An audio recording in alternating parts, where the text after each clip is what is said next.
Good morning बच्चों। Class 6 आज आप लोग को पाठ 2 वर्ण विचार पढ़ाने जा रहा हूँ।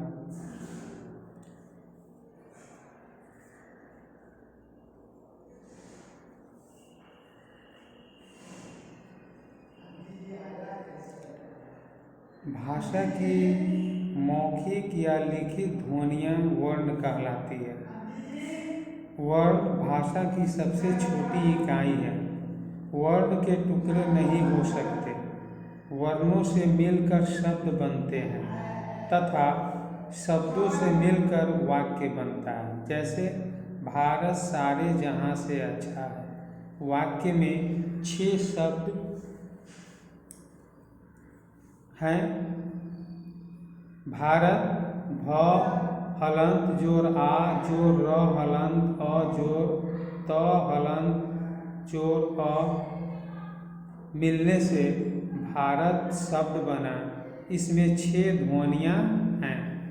सारे स हलंत जोर आ जोर र हलंत जोर ए बराबर हो गया सारे।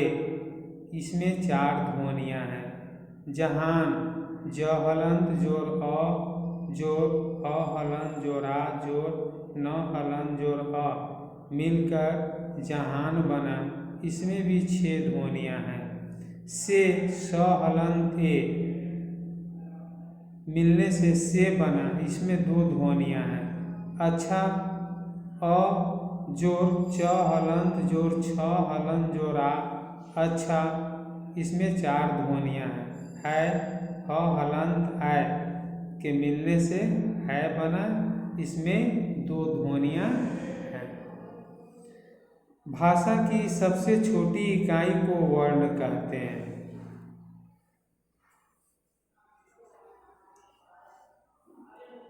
प्रत्येक भाषा में वर्णों की संख्या अलग अलग होती है और वर्णों के सामूहिक रूप को वर्णमाला कहा जाता है।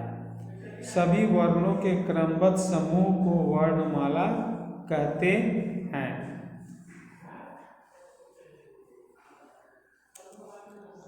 मानक देवनागरी वर्णमाला जैसे स्वर हो गया अ आ हर्षई दीर्घई हर्षौ दीर्घौ री ए ऐ ओ औ। अयोगवाह अंग और अह को अयोगवाह कहते हैं। व्यंजन वर्ण हो गया क वर्ग क ख ग घ अंग। प्रत्येक वर्ग में 5-5 वर्ण हैं। च वर्ग में 5 हैं च छ ज झ य। उसी प्रकार ट वर्ग में ट हलन ठ हलन ढ हलन ढ हलन न हलन। तो वर्ग में त हलन ठ हलन द हलन ध हलन न।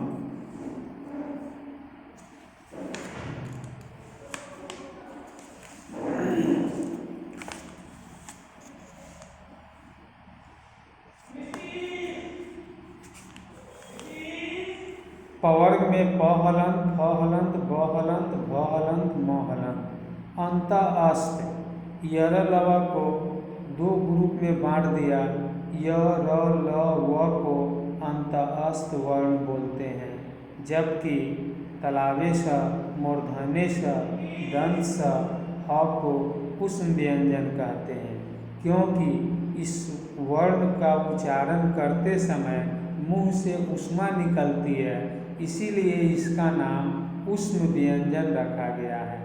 संयुक्त व्यंजन में 4 वर्ण हैं छ त्र ज्ञ और स्र।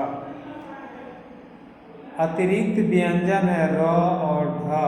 आगत ध्वनियाँ ह नुक्ता ज नुक्ता आ ए आगत ध्वनियाँ हैं जो बाहर से आई हुई है, इसलिए इसका नाम आगत ध्वनियाँ रखा गया है। अब आइए वर्णों के भेद। हिंदी वर्णमाला में 2 प्रकार के वर्ण हैं। एक में स्वर वर्ण, 2 में व्यंजन वर्ण। अब आइए स्वर वर्ण किसे कहते हैं। जिन वर्णों के उच्चारण में किसी दूसरी ध्वनि की सहायता की आवश्यकता नहीं होती है, उन्हें स्वर वर्ण कहते हैं।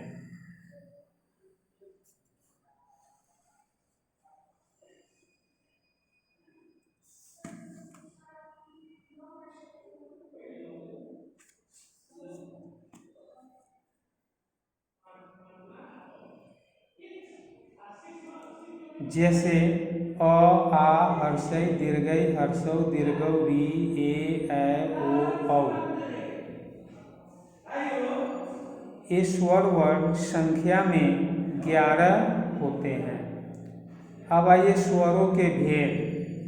विभिन्न स्वरों के उच्चारण में अलग अलग समय लगता है। उच्चारण के समय के आधार पर स्वरों के 3 भेद होते हैं। क में हर्ष स्वर, ख में दीर्घ स्वर, ग में पलुत स्वर। अब हर्ष स्वर किसे कहते हैं? जिन स्वरों का उच्चारण करने में कम अर्थात एक मात्रा का समय लगता है, उन्हें ह्रस्व स्वर कहते हैं। ये 4 हैं: अ, हर्षई, हर्षौ तथा री। इन्हें मूल स्वर भी कहते हैं। ख में आइए दीर्घ स्वर। जिन स्वरों के उच्चारण में हर्ष स्वरों से दुगुना समय लगता है, अर्थात 2 मात्राओं का समय लगता है, उन्हें दीर्घ स्वर कहते हैं। इनकी संख्या 7 है: आ, दीर्घई, दीर्घौ, ए, ओ तथा औ। अब आइए ग में पलुत स्वर। जिन स्वरों के उच्चारण में हर्ष स्वर से 3 गुना समय लगता है, उन्हें पलुत स्वर कहते हैं। लिखते समय इन स्वरों के आगे ई लिख दिया जाता है, जैसे ओम, राम आदि। स्वरों की मात्राएं। स्वरों का प्रयोग 2 प्रकार से किया जा सकता है। एक में स्वतंत्र रूप से और दूसरा में व्यंजन मात्रा मिलाकर। स्वतंत्र रूप से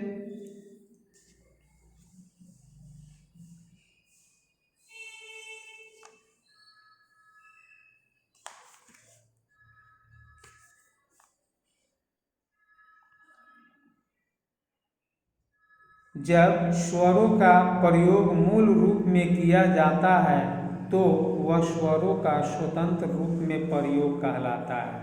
जैसे आओ, भाई, आए, आइए आदि। अब इन शब्दों को ध्यान से देखिए।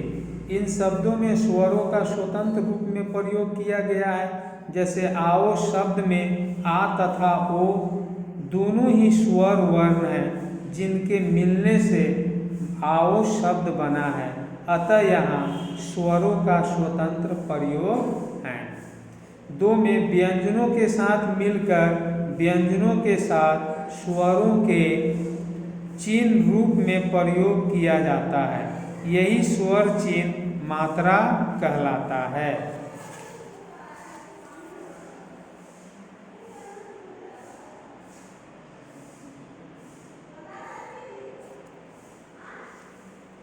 कभी कभी व्यंजनों के साथ भी स्वर मूल के रूप में प्रयुक्त होकर शब्द बनाते हैं। यथा कोई।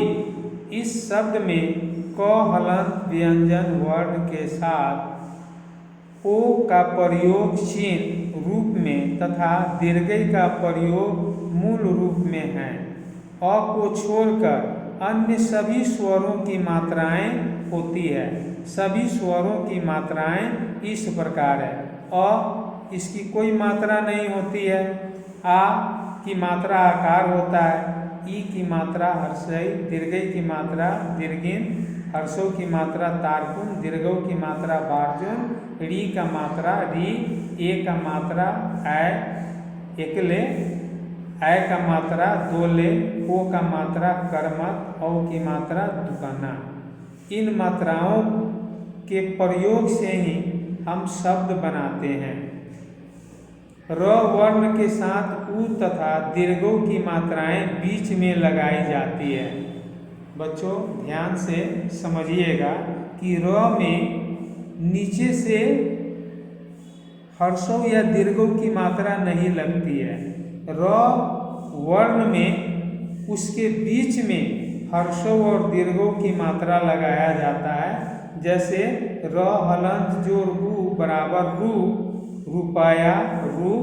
उसी तरह र हलंत जोड़ दीर्घ मिलकर रू बना, इससे शब्द बनेगा रूठना, रू।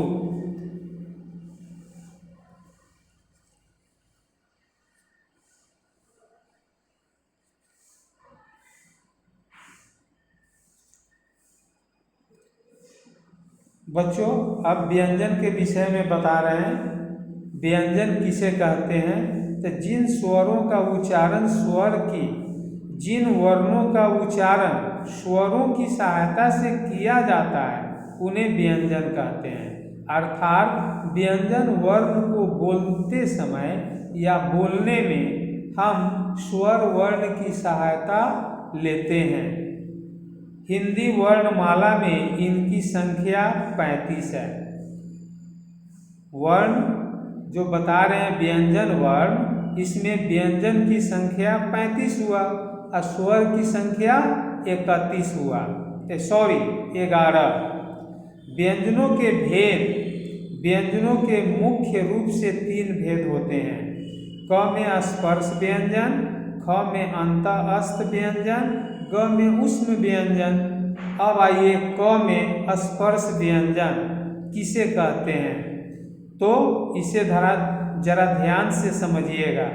जिन व्यंजनों का उच्चारण करते समय हमारी जीभ मुंह के अलग अलग स्थानों को स्पर्श करती है उन्हें स्पर्श व्यंजन कहते हैं।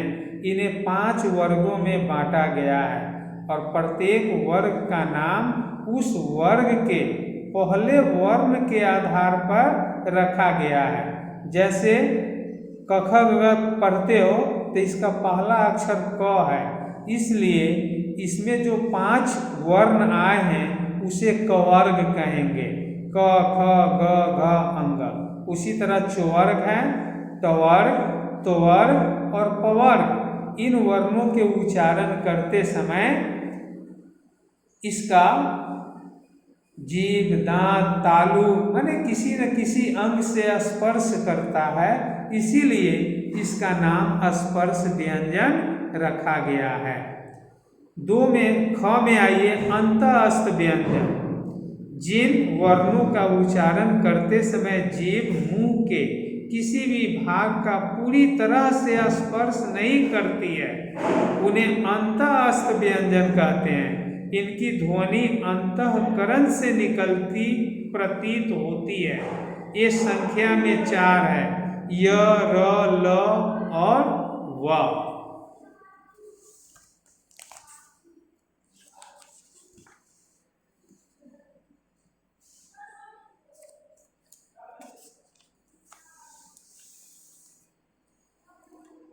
ग में ऊष्म व्यंजन। जिन वर्णों का उच्चारण करते समय मुंह से रगड़ खाने के बाद हवा में गर्मी अर्थात ऊष्मा उत्पन्न होती है उन्हें ऊष्म व्यंजन कहते हैं। ये भी संख्या में 4 है, तलावे स, मूर्धन्य स, दंत स, ह।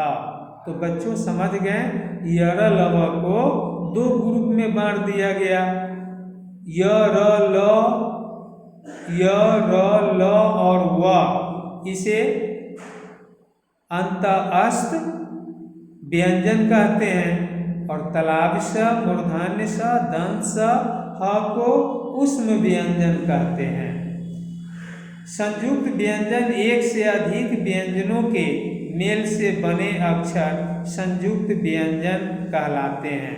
संयुक्त व्यंजन संख्या में 4 होते हैं। जैसे छ, क हलंत मूर्धन्य स के मिलने से छ बना और छ से एक शब्द बना क्षत्रिय। उसी तरह त्र, त हलंत जो र के मिलने से त्र बना, इससे एक शब्द बना त्रिशूल। ज्ञ, ज हलंत ञ के मिलने से ज्ञ हुआ और इससे बना एक शब्द ज्ञानी। उसी तरह सर, तलावे स हलंत जो र मिलने से श्रमिक शब्द बना। संयुक्त व्यंजन दो प्रकार के होते हैं। पहले वे जिनमें मिले हुए व्यंजनों की पहचान बनी रहती है, जैसे क्य, प्य आदि।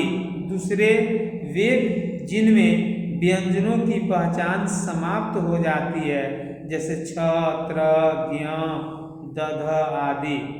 द्वित्व व्यंजन, जब कोई स्वर रहित व्यंजन समान स्वर युक्त व्यंजन के साथ मिलता है तब उसे द्वित्व व्यंजन कहते हैं, जैसे कच्चा, पक्का, गन्ना, सच्चा, बच्चा, पत्ता, गद्दा, लड्डू आदि। यानी च हलंत और च के मिलने से च हुआ, क हलंत जोड़ क मिलने से कफ हुआ। उसी तरह न हलंत जोड़ न के मिलने से नन, द हलंत जोड़ द और दद हुआ। आगत ध्वनियाँ, दूसरी भाषा से हिंदी भाषा में आई हुई ध्वनियों को आगत ध्वनि कहते हैं, जैसे ज नुक्ता, फ नुक्ता, इसे नुक्ता भी कहते हैं। यह फारसी अरबी से आई हुई ध्वनि है। इसका प्रयोग हिंदी में कुछ स्थानों पर केवल ज तथा फ के नीचे बिंदु लगा कर किया जाता है। उसी बिंदु को हम नुक्ता बोलते हैं, जैसे जहाज, सफेद आदि। इसी प्रकार अंग्रेजी शब्दों में कॉफी, डॉक्टर, कॉल, बॉल आदि को लिखते समय अ ध्वनि का प्रयोग किया जाता है।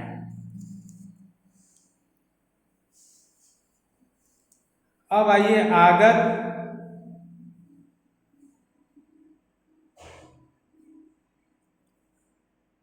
अयोगवाह। वर्णमाला के अंग और अ को अयोगवाह कहते हैं। ये न तो स्वर हैं और न ही व्यंजन। रूप की समानता के कारण वर्णमाला में इन्हें स्वर के साथ लिखा जाता है। इन वर्णों में व्यंजन के साथ स्वर का योग न होते हुए भी दोनों का साथ बना रहता है, इसलिए इन्हें अयोगवाह कहते हैं। अनुस्वार, किसी वर्ण का उच्चारण करते समय जब हवा केवल नाक से निकलती है तब उसे अनुस्वार कहते हैं। अनुस्वार को प्रकट करने के लिए शिरोरेखा के ऊपर बिंदु का चिन्ह लगाते हैं। इसका प्रयोग पंचम वर्ण के स्थान पर किया जाता है।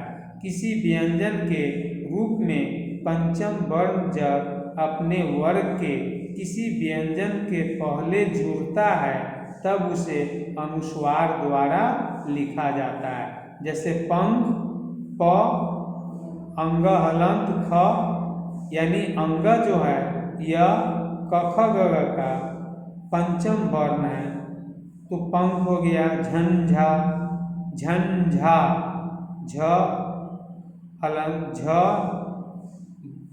बड़ी न हलन झा, झंझा। उसी प्रकार घंटी हुआ। बंदर,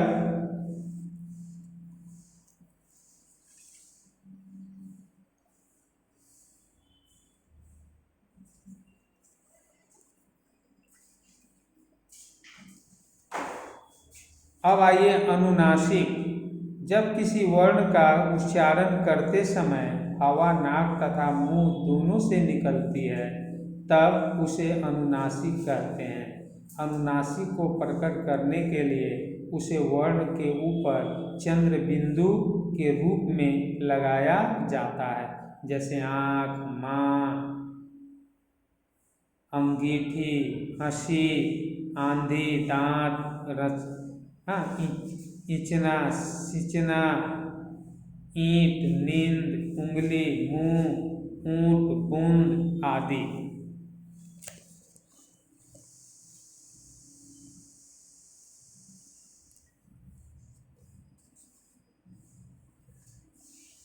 अब अक्षर की परिभाषा। एक या एक से अधिक वर्णों के मिलने से बनी भाषा की वह सबसे छोटी इकाई जिसका उच्चारण श्वास वायु के एक ही झटके में किया जाता है अक्षर कहलाती है। जैसे कराए, किंतु स्वर के साथ प्रयोग होने पर उन्हें स्वतंत्र रूप में बोला भी जा सकता है और लिखा भी जा सकता है। जैसे क हलंत जोर अ मिलकर क बना, क हलंत जोर आ के मिलने से का। उसी प्रकार क हलंत जोर हर्षई के मिलने से की आदि। इस प्रकार विभिन्न वर्णों के मौखिक उच्चारण व शब्द निर्माण हेतु स्वर व व्यंजन का संयोग किया जाता है। उदाहरण के लिए बबूल शब्द को लीजिए, यह स्पर्श क्रमशः 6 वर्णों के संयोग से बना है। जैसे ब हलंत जोर अ जोर ब हलंत जोर दीर्घऊ जोर ल हलंत जोर उ। इन वर्णों के मिलने से बबूल शब्द बना।